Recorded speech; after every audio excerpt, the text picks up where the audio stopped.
Caroline Lejeune, vous êtes politologue, philosophe, vous travaillez sur les sujets de justice environnementale, de démocratie écologique.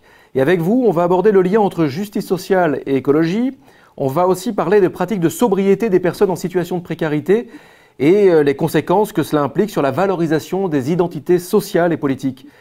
On va notamment s'attarder sur une expérimentation assez singulière que vous avez observée à Lille. Il y a eu une expérience de forum permanent de l'insertion en compagnie de travailleurs sociaux. Est-ce que vous pouvez juste nous resituer le contexte et nous redire le pourquoi de cette expérimentation ?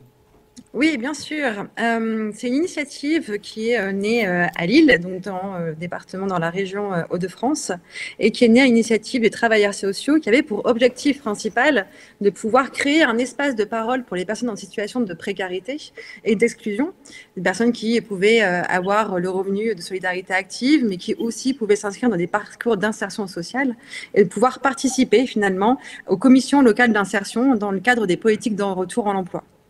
L'objectif, ça a été vraiment de pouvoir donner un espace de parole aux personnes en situation de difficulté, d'abord sur les problématiques liées à l'accompagnement social, mais qui s'est progressivement ouvert à des enjeux tels que le développement durable, qui s'est rapidement immiscé dans les débats.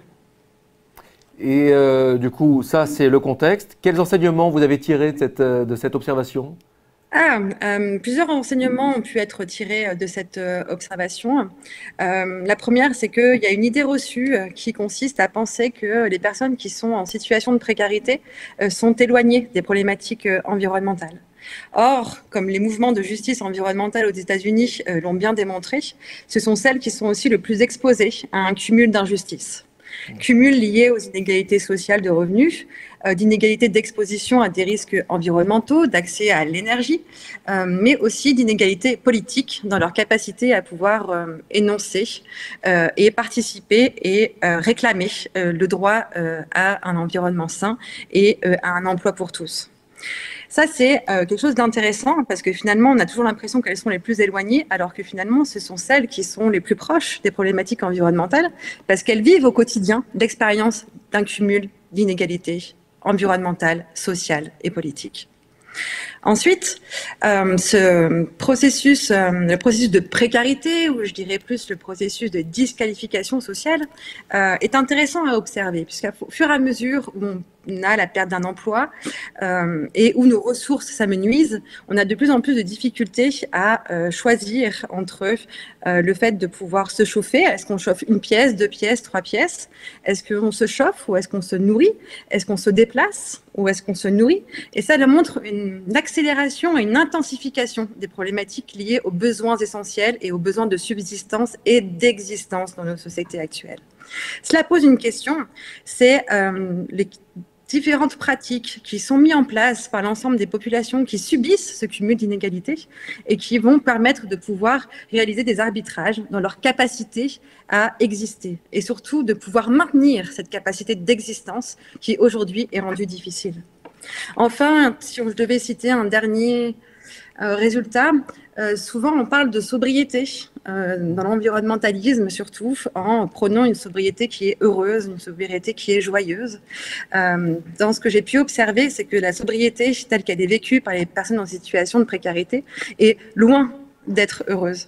Elle est subie et elle est même imposée finalement par un système de protection sociale, mais aussi de retour à l'emploi qui finalement ne permet pas de pouvoir rétablir la satisfaction des besoins essentiels.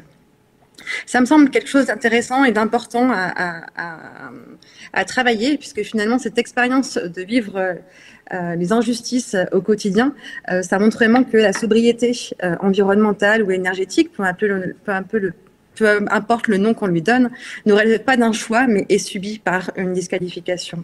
Et paradoxalement, alors qu'on aurait l'impression que ces pratiques sont des stigmates de l'exclusion, on se rend compte que finalement le fait de débattre et d'échanger sur des pratiques de réduction de la consommation d'énergie ou de réduction des émissions de gaz à effet de serre permet dans un contexte de crise environnementale de valoriser des pratiques qui peuvent être entendues différemment dans un contexte de basculement écologique. Et ça me semble intéressant parce que ça permet aussi de pouvoir reconstruire ou de participer à la valorisation des identités sociales et politiques des personnes qui se sentent exclues dans nos sociétés contemporaines et qui ne peuvent pas bénéficier de la valorisation de leur identité à travers des formes de valorisation dominantes, matérialistes par exemple, ou consuméristes telles que nos sociétés actuellement valorisent les identités sociales.